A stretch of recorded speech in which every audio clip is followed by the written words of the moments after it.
literally had to Google how to write a eulogy for your father. I knew that I wanted to focus on childhood memories because those are the most special to me with my dad. So the first two lines are what came out of Google. Good morning, everyone. My name is Lisa O'Kane, and I am Walt's oldest child. We're gathered here today to say goodbye to my dad, and I can't help but think...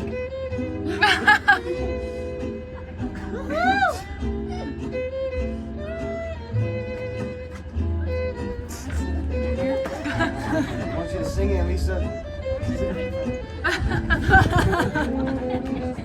I don't know. Grandpa must have turned up.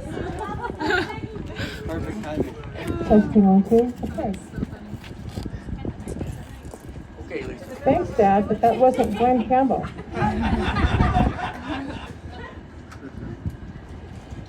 So we're gathered here to say goodbye to my dad, and I can't help but think how honored he would be knowing that so many came today to pay their respects. I think he's watching us now saying, "This is fascinating." If any of you knew my dad, everything was always fascinating. If there was a bridge being built down the street, it's just goddamn fascinating. It's just like, okay, it's a bridge. But it was fascinating to him. When I started writing this eulogy, childhood memories of me and Dad came flooding back. Growing up in fish camp was an idyllic place to be as a kid, and it was the simple things that I am most fond of. When I was about 7, I wanted to go fishing with my dad, so he took me to the pond where I caught my one and only trout. He taught me how to gut the fish, and then of course I insisted that our mother cook it, and Daddy said it might not be a good one to eat because it came out of the pond, and he was right. But the memory of standing beside my dad and reeling in that fish and putting it in the creel is one that I'll never forget. Another time, Daddy went quail hunting with his buddies and came home in the evening with a sack full of birds and just a wee little bit drunk. And my mom was so mad, but he and I sat out on the back steps of the kitchen porch and plucked the feathers off those birds, and then he taught me how to gut those too.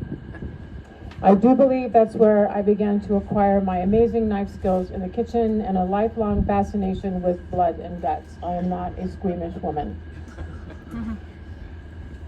In the wintertime, my dad drove the county plow, and many a snowy, blizzarding night, my sister and brother and I would look out our bedroom window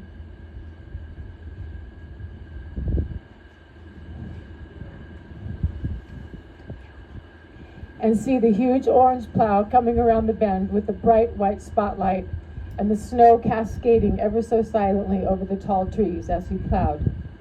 Watching my dad in that huge machine and the beauty of the snow was magical. And one time I got to ride in the cab with him. I remember feeling so important and also very much covered in grease. Winters were always an adventure.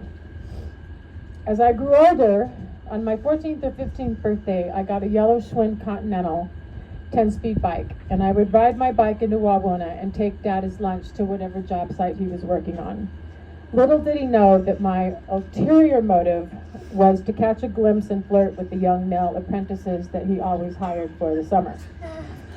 Then I'd go to the river and swim, and he'd pick me up at the end of the day and toss my bike into the back of his vehicle and drive home.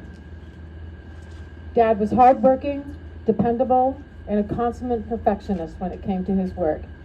And everybody called Walt Blackhall to fix or build something for them. It was never Walt, it was always Walt Blackhall. Throughout my adult years, I have always come back to Yosemite several times a year with my kids and my girlfriends, and would always have Daddy up for breakfast on a Sunday.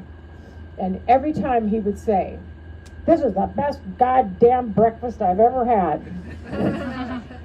He was proud of me and my kids, and he loved showing off pictures of my youngest daughter, Katie, as her modeling career soared.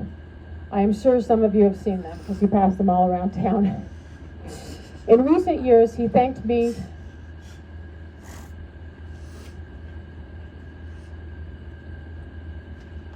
for taking care of our mother, who is now in the dark recesses of Alzheimer's. I personally don't think he ever stopped loving her.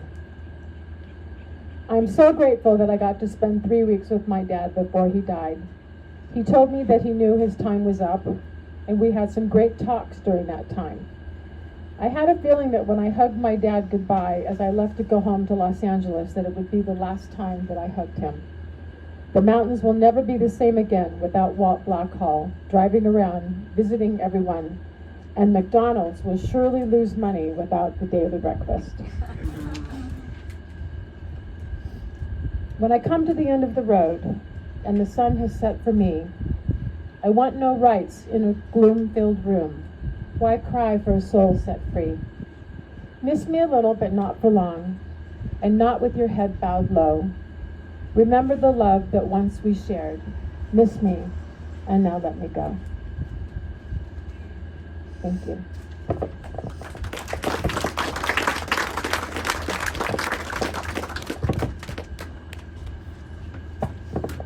Now we're going to hear